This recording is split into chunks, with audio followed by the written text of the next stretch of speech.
Hello everyone. In this video, we will learn how to take a history in an obstetric case. So, history taking is like an art and your first step toward becoming a good clinician. So, while history taking, you should keep certain points in the mind. First, you should take patient history in her own language, and you should take informed verbal consent from patient, and your patient should be in comfortable position.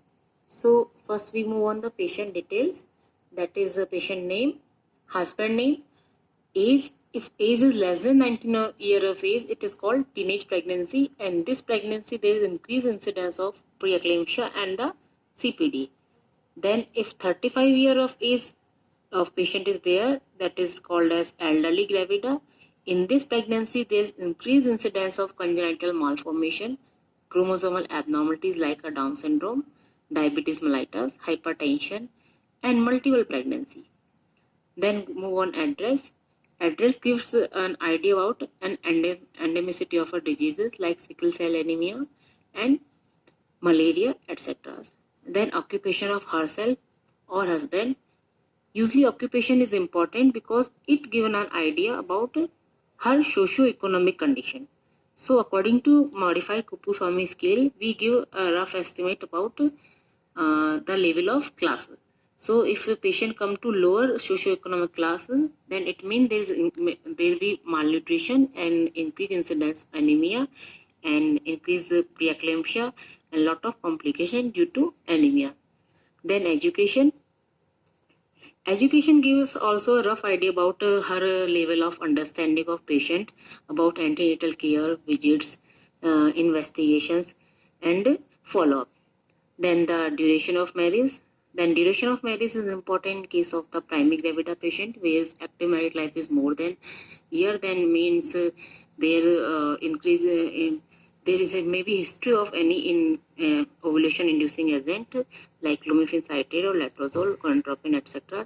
In this, there is increased incidence of the multiple pregnancy. And then we will ask about the date of admission in this hospital. Then come on the obstetric index, that is the gravida, para, live birth, and abortion. So what is gravida? So gravida denote a pregnancy state, that is previous and present both, and irrespective of the period of gestation and location of the pregnancy. So if twin pregnancy is there, that is included in gravida 1, and if a active pregnancy is there, then that is also included in the gravida.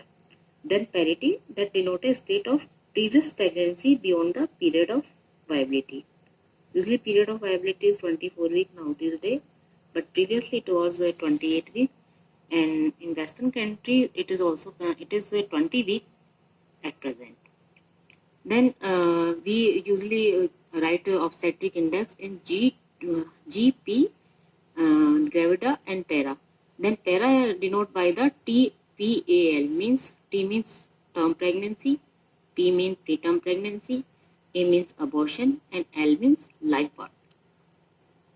If suppose your patient is 4 times pregnant, then history of previous 2 normal delivery in which one baby is live and one is expired, and one abortion of 2.5 months, then what will be your obstetric index? That will be G4, P2, L1 and A1.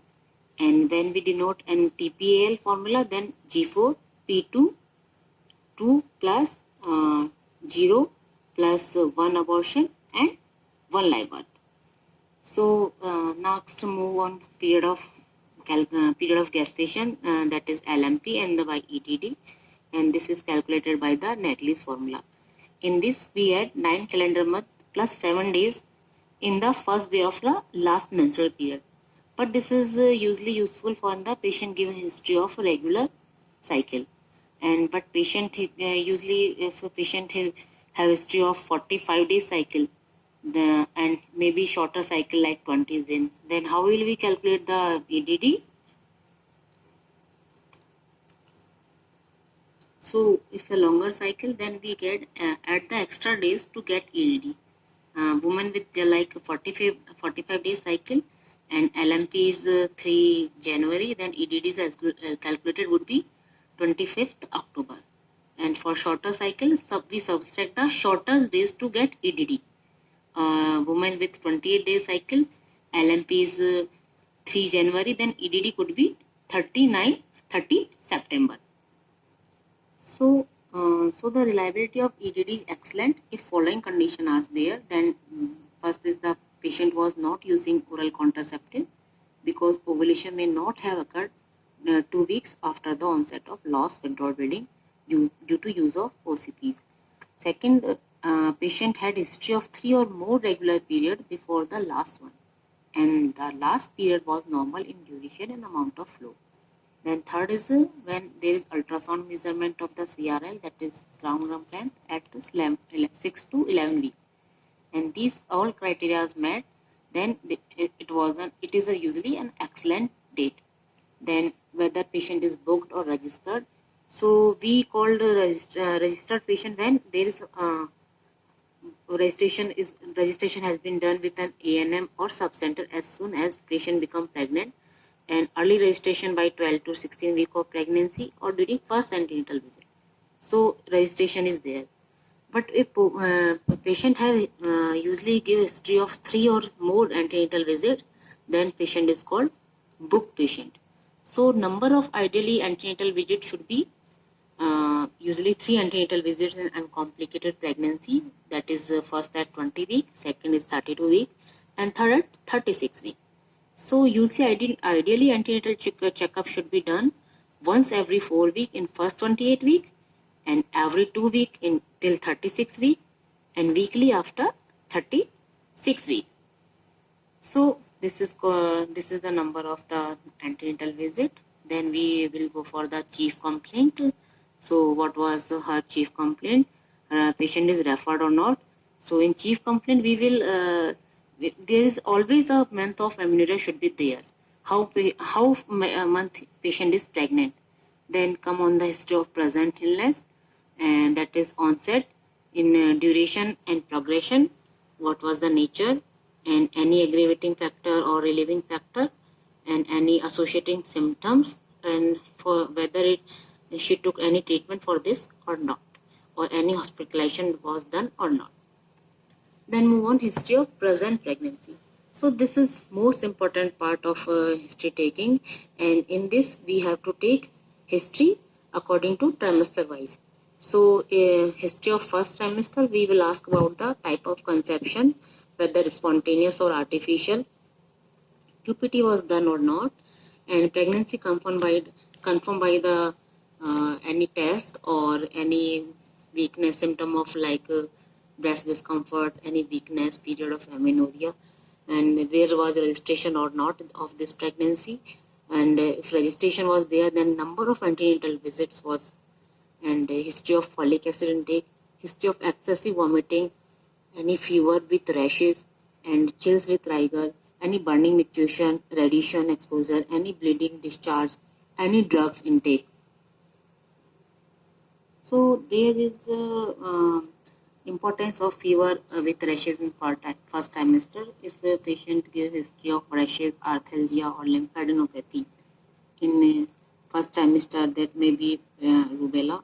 And also there is significance of the urinary tract infection in pregnancy, because if UTI in pregnancy is there, then it may lead to preterm delivery, any low birth weight infant, preeclampsia, and anemia. Then we will move on second trimester, and that is quickening.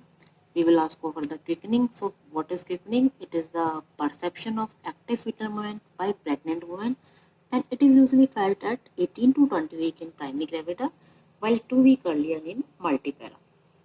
Then we will ask about the any weight gain. So weight gain also have a value.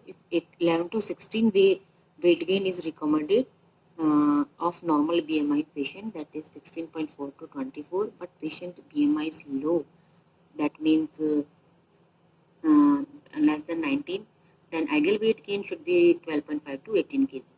But BMI patient is obese, means BMI is greater than 29, and then recommended weight gain is 7 kg. And if there is a history of rapid gain in weight, means 500 gram in a week, or 2 kg or more in a month, then it is indicative of development of preeclampsia in further month. So we should ask about history of weight gain, history of TT immunization. Usually 2 tetanus schedule are decided. First is given as soon as pregnancy or diagnosed, and second dose should be given 1 month later on of first dose. So if the patient has a child of less than 3 years of age, then only one booster dose is required. Then we will ask about the high BP symptom like development of preeclampsia like right hypochondrial pain, epigastric pain, history of oliguria, blurring of vision. These are also indicative of development of preeclampsia and impending sign of eclampsia. Then iron and calcium intake.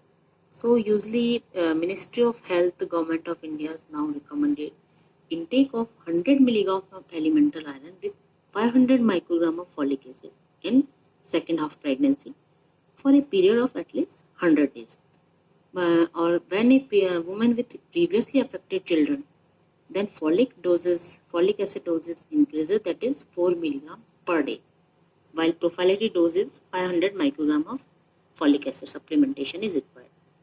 Then we will ask about any bleeding PV, any discharge to rule out abruptio placentae or placenta behavior, and routine antenatal screening tests like fasting blood sugar, HIV, VDRL, HbS antigen, and thyroid serum TSH level should be done or not. Any CBC, that is complete blood count, hemoglobin estimation in this there, and urine complete microscopy.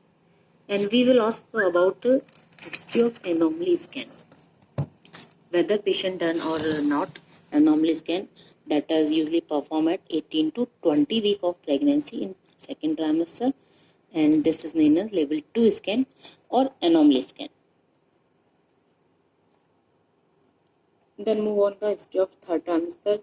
All points of second trimester should be asked. In addition to these, history of any pruritus, and that is indicative of cholestasis of jaundice, and also maybe physiological or any liver disorder, and fetal movement, perception of fetal movement, and iron folic acid intake, any bleeding PV, any leaking PV, and history of gestational diabetes mellitus, and number of antenatal visits. These all points should be asked in the third trimester. Then we come to menstrual history. In this, we will ask about the age of menarche, cycle, that previous cycle that was regular or not, frequency of cycle, or any history of clot passage, any volume if they are heavy in amount or not, and any use of oral contraceptive pills. Then marital history. In this, we will ask her infertility treatment and any consanguinity in marriage. Then previous obstetric history. This history should also ask in detail. In this, we will ask about the previous number of children, and if more than 4 children are there, then it is known as the grand multipara. And grand multipara, there is lot of complication, like there is increased there is increased incidence of the postpartum hemorrhage, rupture uterus, atonicity of uterus is more common, malpresentation because of lumbar lordosis, and these all are complications associated with the grand multipara. And if labor in previous pregnancies, we will ask about the labor. What was the labor that was induced or spontaneous? What was the type of delivery, whether it is normal delivery or lower segment cesarean section? Any history of PPH was there or not? Any blood transfusion? History of anti-D. Usually anti-D is given in all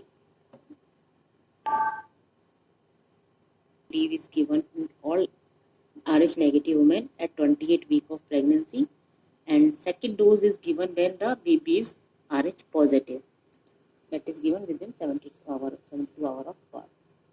If patient gives an history of LSC this previously, then we have to go in detail also, that was emergency or elective. If it was an emergency, then what was the labor pain durations, blood transfusion was done, post-operative period, what was post-operative period, any history of fever, sepsis, or resuturing was there or not. Then come on baby, then breastfeeding was started or and that whether it was exclusive breastfeed or top fed was there, what was baby sex, any weight, any co-admission was there or not, any congenital malformation. Then we will ask about the stillbirth, any history of patient give us history of stillbirth. Then we ask about the gestational age, that at which gestational age stillbirth was happened. Then move on the past medical history. In this, we will ask about the history of tuberculosis, asthma, jaundice, cardiac disease, endocrine disease, thyroid.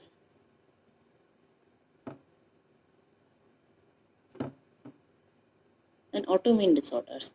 And then past surgical history. In this, any surgery that was performed in pregnancy or before pregnancy. Usually surgery performed in pregnancy, then it was usually done at second trimester of pregnancy. Any history of myomectomy, any surgery on appendix or bowel.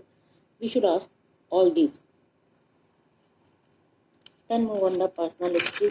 In we will ask about sleep pattern. Usually sleep pattern is 8-10 hours per day for pregnant women in last 6 weeks of pregnancy, that is 8 hours in night and 2 hours at a day. And history of weight gain, bladder bowel habits, any smoking, any addiction or alcohol intolerance, alcohol intake. Then move on nutritional history. This is important in case of anemia and intrauterine growth restricted fetus, that is IUG or FGR. In this we have to calculate the calories, protein intake. So in usually normal pregnancy, additional 300 kilocalorie are required, and for protein 10 gram protein per day. These are required in extra. So we have to calculate all calories and protein according to diet schedule of patient. Then we will go for family history. In this, we will ask about any bleeding disorder, hypertension, diabetes, and history of teen pregnancy, and diabetes and tuberculosis, etc. In last, we have to summarize the case. So in this, we have to write, suppose your patient is 20-year old with a complaint, and she come in hospital with complaint of 7-month amenorrhea and with anemia. Somewhere it was advised for blood transfusion, hemoglobin was done, like 7 grams was there. So patient have history of full-term normal delivery previously, and 1 abortion was there. So you have to, and now patient is 7 months pregnant. So you have to summarize in this way. So Mrs. X, 28-year-old, G3P1L1A1, with the period of gestation is 28 weeks, came with chief complaint of 7-month amenorrhea with comorbidity, in this case you have anemia. So you will write 7-month amenorrhea with anemia and admitted for evaluation and workup. So thank you for watching this video.